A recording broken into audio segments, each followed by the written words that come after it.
Hey everyone. So this will be a little different video than usual. So what I wanted to do was kind of describe a little bit about Kratky hydroponics and things of that nature. So I'm involved in a handful of groups on Facebook. You know, we do the YouTube thing, and there's a lot of people that sometimes tend to refer to things incorrectly sometimes. So Kratky hydroponics, the way it started was the whole basis was you get a tote or a vessel, you put enough water in it to grow the plant from seed to harvest. So take for instance a head of lettuce. They say you should have approximately a gallon of lettuce per head, a gallon of water per head of lettuce. So you put that water into the vessel, you put your nutrients in there, you put your seedling in there, and you don't do anything with it, right? And the idea is it starts out at the top of the nut cup. As it sucks the water up, it creates the air space for the plant to start to grow its air roots, and it takes in air from the surrounding vacant spot inside that vessel. As it goes down, it puts out more air roots, and the water should be enough to sustain the plant all the way through its life cycle. So now, naturally, that's changed over time to where you use smaller containers, you refill the nutrients, things of that nature. Now a lot of people do that, and that works just fine. It gives you more room, so you can put smaller vessels and grow your stuff in. You don't necessarily have to change nutrients in hydroponics. You let it go down. You can refill with full strength nutrients. And the idea there is the plant sucks up the nutrients that it requires out of the solution that's in there. So when you're refilling, you're putting more nutrient-rich solution in there, so it should have what it needs to continue to grow. Now you just have to be careful, because the farther you let your water go down, the more air roots your plant has. So if you've let it go down to about an inch of water in the bottom of your vessel, you don't really want to fill that half to 2/3 full, because you'll be covering all of those air roots that the plant has grown. You really only want to put maybe an inch or two of water more than what you had. That should keep your plant healthy and happy. Now that's the Kratky method. So no air pumps, nothing other than putting the water in, putting your seedling in, and putting nutrients in, and letting it sit under lights or in the sun. So then you have DWC. So the only difference there is in DWC, you introduce an air stone. So you don't have to, again, if you let it go down far enough, even though you're producing the air using an air stone in the water, your plant will still put out roots. So you don't want to, if you're using a container to do this in, you don't want to refill too far and cover up a lot of those roots. You still want to keep it, only a few inches above where you left off. But you can keep that topped right off the whole time if you would like as well. But again, that's another way to set it and forget it. So you pick a container that's large enough to support your plant from start to finish, and you put an air stone in it, and you just let it run with the air stone and let it drink the nutrients it needs. Again, you can refill it, but I wouldn't refill it more than maybe a couple inches over what you had before, just to make sure you don't damage the plant at all by covering too many air roots. So hopefully that helps with those. Now the other thing that I wanted to touch base on is pH. So pH, if you know anything about hydroponics, or if you don't, there's a specific pH range that a plant needs in order to be able to take up the nutrients that it requires to grow. So having a pH in that range which is generally speaking most nutrients, can be taken up between 5.8 and 6.2. You can vary a little bit and go a little bit lower and a little bit higher, but in that range is where the plant needs the pH level to take up the nutrients it requires. So in my growing situation, I know that my water is a little bit over 7. So anywhere between 7.2 to 7.4, 7.6 for a pH.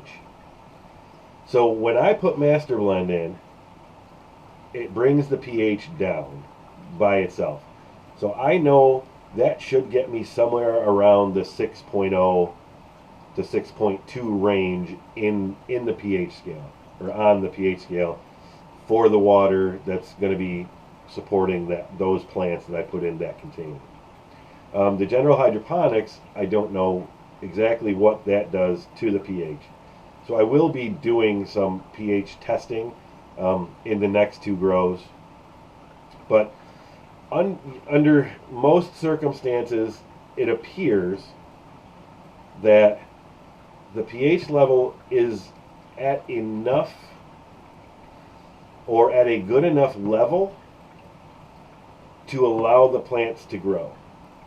Now that's not to say that the plants won't grow better if the pH is right on, but if you don't have meters and you don't want to buy meters, or whatever the reason may be, it appears so far, and I'll show you the lettuce here, that the lettuce is growing fairly well. So I won't say it's growing perfect, because you can see there's a little bit of discoloration in the leaves. That's most likely a nutrient deficiency. These leaves over here look fine. So, I mean, you have to gauge for yourself, how much you want to invest in order to do Kratky or hydroponics the right way. I'm fine with doing it this way. I have the meters. I'm looking for quick, easy, and something that I don't have to mess with. And when I first started, I didn't have any meters at all, and I would grow. I did buy meters. I bought a cheap set of meters when I started doing my tomatoes and peppers, because I know those are a lot more finicky, and they need to be looked at as far as pH and stuff like that. And the same thing with EC or ppm. So that's the amount of nutrients that you have in your water for your plants to take up. Again, I didn't test these.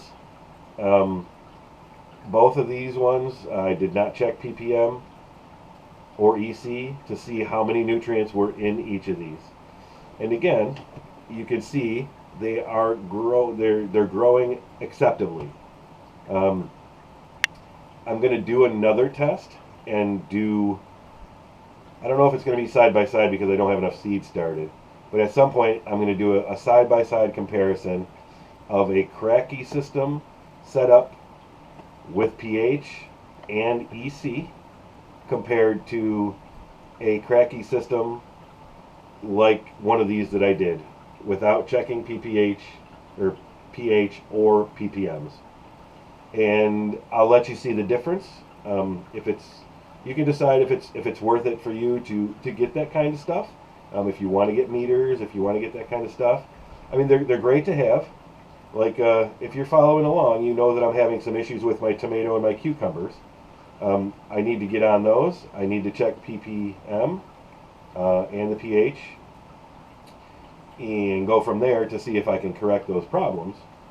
But that's just something that if you're going to get into fruiting plants, I believe you should have, and you should do more of a traditional hydroponic grow, making sure that those are correct.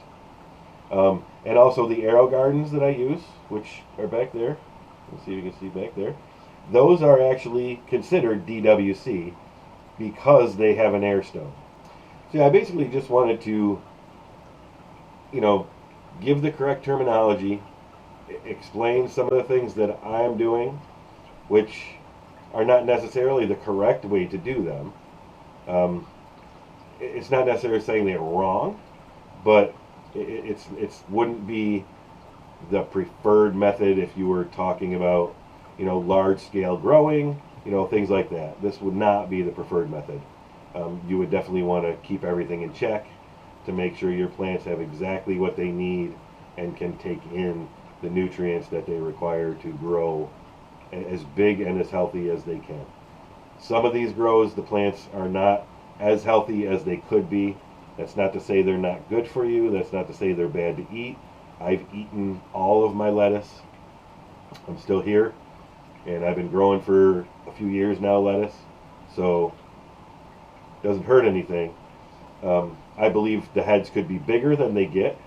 They could look healthier and get quite a bit bigger, but I'm okay with that since that's the choice I made, to grow in that fashion.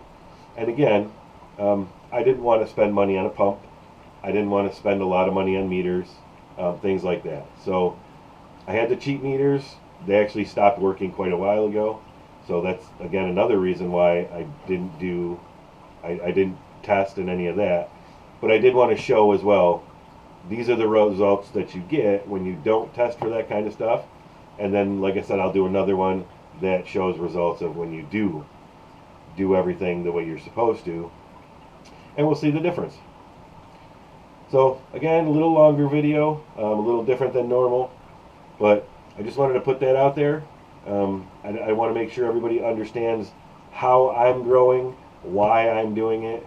If you follow along with what I'm doing, you should have the same results as I do.